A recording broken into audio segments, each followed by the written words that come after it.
Women engineers have profoundly impacted our world, yet their stories often go untold. በዓለም ላይ በርካታ የፈጠራ ውጤቶች በወንዶች ብቻ የተገኙ ናቸው እስኪባል ድረስ እልፍ ቢሆኑም በሴቶች የተገኙና በእርግጥም ሰዎች ከመኖሪያ ቤታቸው ጀምሮ በልጆች አስተዳደግ፣ በቤተሰብ ምጣኔ፣ በሳይንስ፣ በጤናና ቴክኖሎጂ ዘርፉ አንድ እርምጃ ወደፊት እንዲራመዱ ያስቻሉ ግኝቶችን መጠቃቀስ ይቻላል። ሴቶች ተፈጥሮ ከቸረቻቸው የርህራሄ ነፍስ ባለቤትነት በመነሳት ይሁን የሰዎችን ችግር በትክክል ከመረዳት የሴትነት ጠባያቸው ጥንቁቅ ካደረጋቸው ማንነታቸው ይሁን አለያም ለሰው ልጅ ከሚሰጡት ያልተገደበ እንክብካቤ ነገሮችን በብስለት ከሚያዩበትና ለችግሮች መፍትሄዎችን ለመስጠት ካላቸው ተፈጥሯዊ ስሪት አለያም ለሰላምና ደህንነት ለምቹ ህይወትና የቀና መንገድ መሻታቸው ተነስተው ሊሆን ይችላል። የፈጠራ ውጤቶቻቸው በጠቅላላው የሰዎችን የዕለት ከዕለት ህይወት የሚያቀሉ ኑሯቸውን በብዙ የሚደግፉ የልጆችን አስተዳደግና ጤና ምቹ እንዲሆን የሚያስችሉ ግኝቶችን ለዓለም አበርክተዋል። Throughout history, countless women inventors have made groundbreaking contributions. በታሪክ መካከል ቁጥራቸው እጅግ በርካታ የሆኑ ሴት የፈጠራ ባለቤቶች ዘመን ተሻጋሪ አስተዋጽኦ አድርገው አልፈዋል። ታሪካቸው ግን አሁንም ያልተተረከ ገድል ሆኖ ተቀምጧል። ፍሪኩዌንሲ በገመድ አልባ የመገናኛ ዘዴ እውን እንዲሆን ያደረገችው ሄዲ ላማርን ጨምሮ በታሪክ የሚጠቀሱ ሴት የፈጠራ ባለቤቶች በርካታ ናቸው። በተመሳሳይ የመጀመሪያውን የኮምፒውተር ፕሮግራመር ሌዳ ላቭሌክስን የመሳሰሉ ተመራማሪዎችም አዳዲስ ግኝቶችን በመፍጠር ተጽዕኖአቸውን አሳርፈዋል። የሰዎችን የፈጠራ ሂደትም ከፍ ማድረግና መቆጣጠር ችለዋል። honoring the true breadth of human creativity and ingenuity. በሴቶች የተገኙና ዓለም በብዙ መንገድ የሚገለገልባቸው በርካታ የፈጠራ ውጤቶች አሁናዊውን የሰው ልጅ ሐሳቤ በቅጦ የተረዱና በርግጥም እነዚህ የፈጠራ ውጤቶች የሰዎችን ሁለንተናዊ የኑሮ ፍልስፍና የለወጡ የሴቶችን የቤት ውስጥ የሥራ ጫና በእጅጉ ያቀለሉና ሴቶች በማህበራዊ ኢኮኖሚያዊና ሁለንተናዊ ሰብአዊ ክንዋኔዎች ውስጥ ያላቸው አስተዋጽኦ ጉልህ መሆኑን ቁልጭ አድርገው የሚያሳዩ ማንጸሪያዎች ሆነው እናገኛቸዋለን። አያሌ ዓመታትን ባስቆጠረውና ዛሬም ድረስ የሴቶችን ሁለንተናዊ ሚና በተለያዩ ምክንያቶች የሚገድበው ስሁት አስተሳሰብ እንዲቀየር ብሎም ሴቶች በሁሉም መስኮች ሚናቸው የጎላ መሆኑን ፍንትው አድርጎ የሚያሳይ ዘርፍ አለ ቢባል በእርግጠኝነት አንድ ሆኖ የሚጠቀሰው ሴቶች በሳይንሳዊ ግኝቶችና በፈጠራ ውጤቶች ያላቸው አስተዋጽኦ ሊሆን ይችላል። እናም ዛሬ ዓለም በብዙ መንገድ የሚገለገልባቸውና በሴት የፈጠራ ባለሙያዎች ምሁራንና ተመራማሪዎች የተገኙ ደግሞ ግኝቶቹ በትክክል ከቤታችን እስከ ሥራ ቦታችን ከዚያም ሲያልፍ እስከ ትላልቅ የምርምር ስራዎች ድረስ የተዘረጉ ሆነው ሕይወታችንን አቅልለዋል ማለት ይቻላል።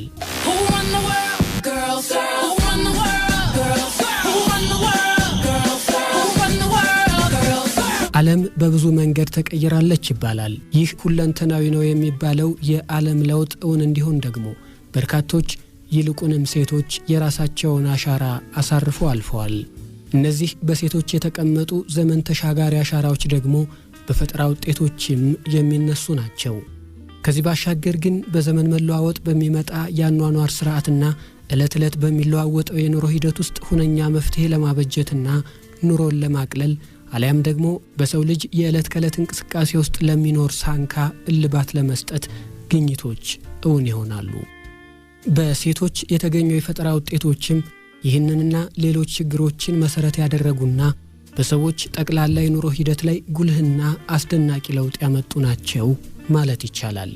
ከሜሪ አንደርሰን እስከ ግሬስ ሆፐር፣ ከኤልዛቤት ማጌ እስከ ሄዲ ላማር፣ ከኬልባር ስቴቫኒ ኮውሌክ እስከ ሜሪ ኩሪ፣ ከጆሴፊን ኮክሬን እስከ አይዳ ላቭሌስ ሁሉም ሴቶች በፈጠራ ውጤቶቻቸው የዓለምን መልክና የሰዎችን አኗኗር እስከ ወዲያኛው ቀይረዋል። በአዳዲስ ግኝቶቻቸውም የሰዎችን ይበልጡን ደግሞ የሴቶችን ሕይወት እጅጉን አቅልለዋል። In the 1960s, the space race was a critical element in the international glaring match between the USA and the Soviet Union. በ1960ዎቹ በአሜሪካና ሶቪየት ህብረት መካከል የነበረው የስፔስ ሳይንስ ፍክክር ዓለም አቀፍ ትኩረትን የሳበ ነበር።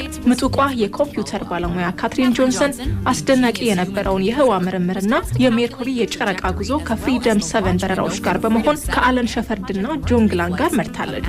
በኋላም በ1969 በአፖሎ 11 ተልእኮ ቁልፍ ሚና ተጫውታለች። በተጨማሪም አዲስ የኦብዘርቬሽን ሲስተም በማበልጸግ ለአስትሮኖመሮች የህዋ ጉዞ ተመራጭ የሆነ መንገድ ከፍታለች። Navigation for astronauts. Her brilliance made launch to and a safe return from the stars possible. ማሪያ ቢስሌይ፣ ሮሳሊንድ ፍራንክሊን፣ ዶክተር ሽርሌይ ጃክሰን፣ ካትሪን ጆንሰን፣ ሌቲሻ ማንፎርድ ጊር፣ ዶራዶ ጆንስ፣ አዴላይን ዊትኔ፣ ካትሪን ማኮማርክ እና ሌሎች ቁጥራቸው እጅግ የበዛ ሴት የፈጠራ ባለቤቶችና ተመራማሪዎች በአዳዲስ ግኝቶቻቸው ኑሮን እጅግ ስለማቅለላቸው ይነገራል። በሁለተኛ ዓለም ጦርነት የአሜሪካን ባህር ኃይል ተቀላቅላ ሪር አድሚራል የሚለው ማዕረግ ተሰጥቷታል። በወቅቱ በአሜሪካ ባህር ኃይል በነበራት የነቃ ተሳትፎ ምስጋና የሚቸራት ነች። እስከ 1950ዎቹ ድረስም በኮምፒውተር ፕሮግራሚንግ ትሰራ ነበር። ግሬስ ሆፐር መጠሪያ ስሟ ነው። የኮምፒውተር ሶፍትዌር ኮዲንግ ነምበር ደግሞ የፈጠራ ስራዋ። ከ1950ዎቹ መጀመሪያ ጀምሮ የኮምፒውተር ፕሮግራሚንግ እና የኮምፒውተር ቁጥር ቀመር ግኝትን እስክታደርግ ድረስ ዓለም ብዙም አታውቃትም ነበር።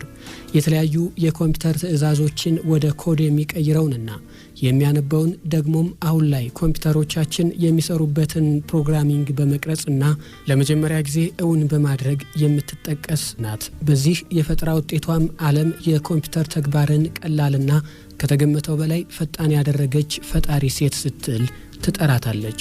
በ79 ዓመቷ ከባህር ኃይል ኦፊሰርነቷ በጡረታ እስክትገለል ድረስም በዚሁ የኮምፒውተር ቀመር ስራዋ ቀጥላለች።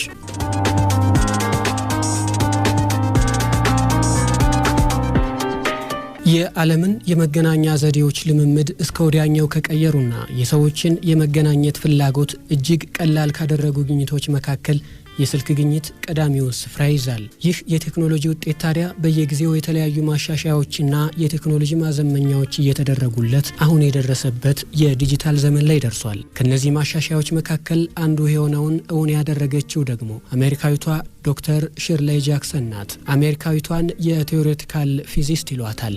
ከ1970ዎቹ ጀምሮ ኮለር አይዲና ኮል ዌይቲንግ የተሰኙ የስልክ መስመር ስርዓቶችን እውን ማድረግ ችላለች።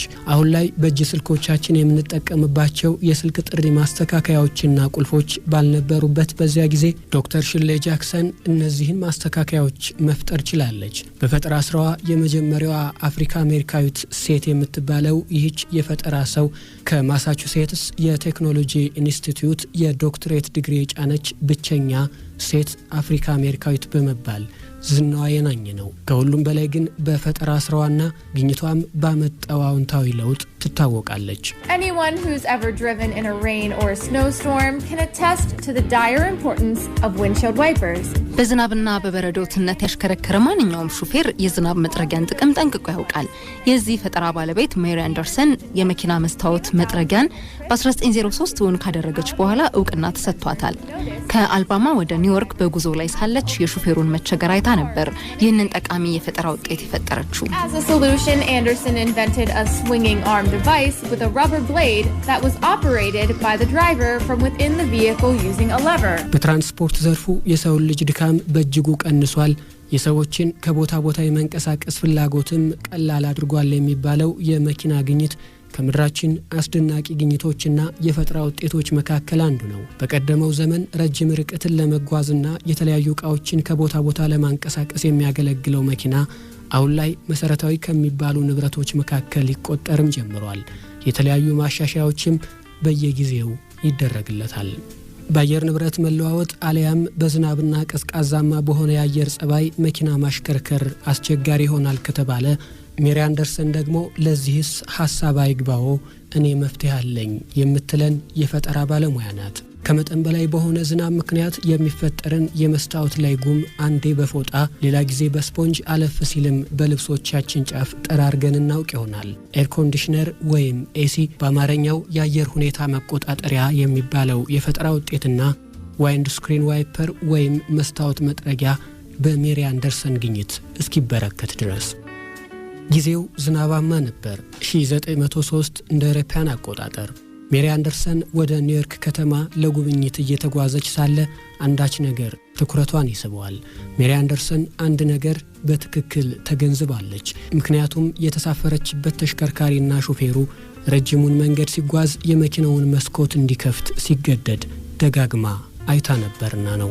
በወቅቱ የነበረው ዝናብ እጅግ ከባድ ሆኖ ኖሮ መስታወቱ ላይ የፈጠረው ጭጋጋማ ነገር የሹፌሩን እይታ ይከለክለዋል።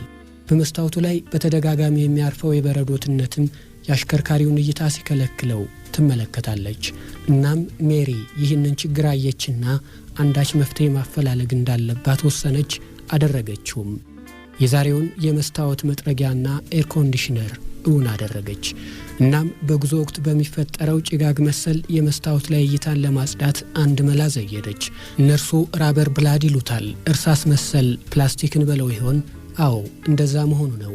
መስታወቱን አይጎዳውም፣ ግን ደግሞ ፍንትው አድርጎ ያጸደዋል።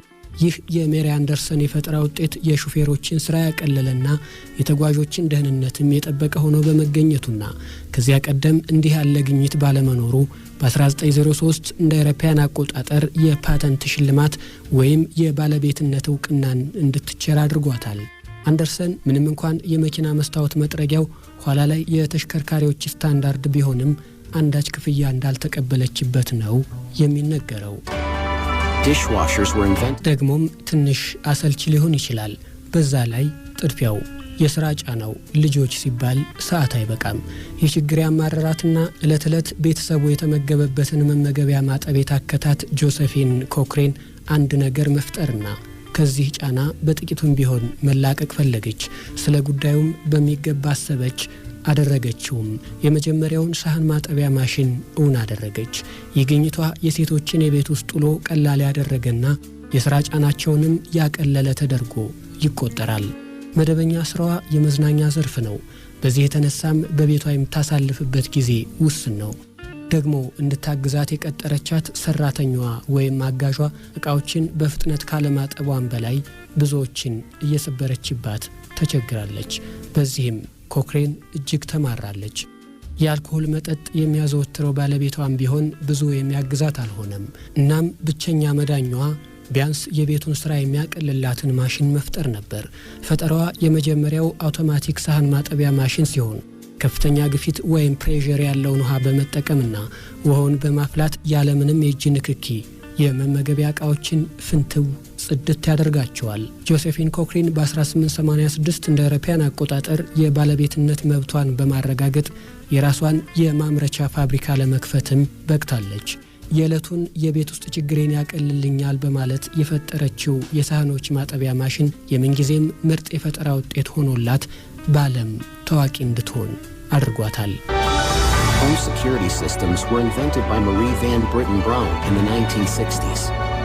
አሁን የብዙዎቻችንን ስጋት በተወሰነ መልኩም ቢሆን ቀንሷል ተብሎ ይገመታል። መኖሪያ ቤቶች፣ ቢሮዎች፣ የንግድ ተቋማትና ልዩ ልዩ ቦታዎች በስፋት ይጠቀሙበታል። የደህንነት ስጋታቸውንም ቀንሷል ነው የሚባለው። የሜሪ ቫን ብሪታን ብራውን የፈጠራ ውጤት ነው። እርሷ ሆም ሴኩሪቲ ሲስተም ትለዋለች። የቤት ውስጥ የደህንነት ስርዓት ልትሉት ትችላላችሁ። ቤት ውስጥ አብዛኛውን ጊዜ በብቸኝነት የምታሳልፈውና መደበኛ ስራዋ ነርስነት የሆነው ይህች ሴት በወቅቱ እየተስፋፋ የመጣውን ወንጀልና ፖሊስ ለወንጀሉ ምላሽ ለመስጠት ያለው ቁርጠኝነት አናሳ መሆኑን የተረዳችው ሜሪ ቫን ብሪታን በ1960ዎቹ ከዚህ ጭንቀት የሚገላግላትን ግኝት መፍጠር እንድትችል እንዳደረጋት ይነገራል። የሰዎችን እንቅስቃሴ በመከተል ተንቀሳቃሽ ምስሎችንና ፎቶዎችን እንዲያስቀርና የሰዎችን ማንነት እንዲያሳይ ተደርጎ የተሰራው ይህ ካሜራ እንዲህ እንዳሁኑ በየቤታችንና ቢሮዎቻችን ሳይስፋፋ በፊት ባንዲት ሴት የፈጠራ ባለሙያ ነበር እውን የሆነው። Ever use Bluetooth? Do you like wireless internet and communications? If so, you have Hedy Lamar to thank. ብሉቱዝ ተጠቅመው ያውቁ ይሆን? ገመድ አልባ የኢንተርኔት መገናኛዎችን ሲወዳሉ? እንግዲያውስ ሄዲ ላማርን ማመስገን ይኖርቦታል። በ1942 ከጆርጅ አንታውል ጋር በመሆን ድብቅ የመገናኛ ስርዓቶችን ፈጥራ ነበር። እነዚህ ሙከራዎች በኋላ ላይ ወደ ፍሪኩዌንሲ አድገው የሬዲዮ ሞገድ ዘዴዎችን ለመምራት ጥቅም ላይ ውለዋል። በሬዲዮ አክቲቭ ናቪጌሽን አማካኝነት የሚመጣን ጥቃት ለመመከትና የስርጭት መቆራረጥን ለመከላከልም ወሳኝ ፈጠራ ነበር። የፈጠራው ባለቤትነት ከተረጋገጠ በኋላ በ1960ዎቹ በአሜሪካ ባህር ኃይል የጥናትና ምርምር ስራዎች በብሉቱዝና ዋይፋይ ላይ የተመሰረቱ ሆነው ቀጥለዋል። And the principles of her research were ultimately used in the development of Wi-Fi and Bluetooth tech. በጎርጎሮሳውያኑ የዘመን ቀመር በ1940ዎቹ ዝነኛ ከነበሩ የሆሊውድ አርቲስቶች መካከል ስሟ ከፍ ብሎ አለ። በርካታ ፊልሞች ላይ በድንቅ የትወና ብቃቷ ተሳትፋለች። በዚህም ታዋቂነትን አትርፋለች። ሄዲ ላማር ናት። ከዚህ ሁሉ በላይ ግን የአሁኖቹን የመገናኛ ዘዴዎች እንደነ ጂፒኤስ፣ ብሉቱዝ እና ዋይፋይ የመሳሰሉትን በማግኘቷ ነው ዓለም የምታውቃት። የዘርፉ ምሁራን ፍሪኩዌንሲ ሆፒንግ ቴክኖሎጂ ሲሉ ይጠሩታል። በራዲዮ ሞገድ አማካኝነት የሚደረገውን የመገናኛ ዘዴ የሚያሳልጥ የፈጠራ ውጤት መሆኑ ነው። በዚህ ፍሪኩዌንሲ አማካኝነት ሰዎች የቦታ ርቀት ሳይገድባቸው በእጅ ስልኮቻቸውና በኮምፒውተሮቻቸው መረጃዎችን እርስ በርስ እንዲለዋወጡ ብሎም የቦታና ልዩ ልዩ አቅጣጫዎችን መጠቆም እንዲችሉ ያደርጋል። ሄዲ ላማር በዚህ የፈጠራ ስራዋ የገመድ አልባ መገናኛዎች እናት እየተባለች ትጠራለች። ዋይፋይን ጨምሮ እንደ ግሎባል ፖዚሽኒንግ ሲስተም ወይም ጂፒኤስንና ብሉቱዝን በማግኘቷ የተሰጣት ስም ነው።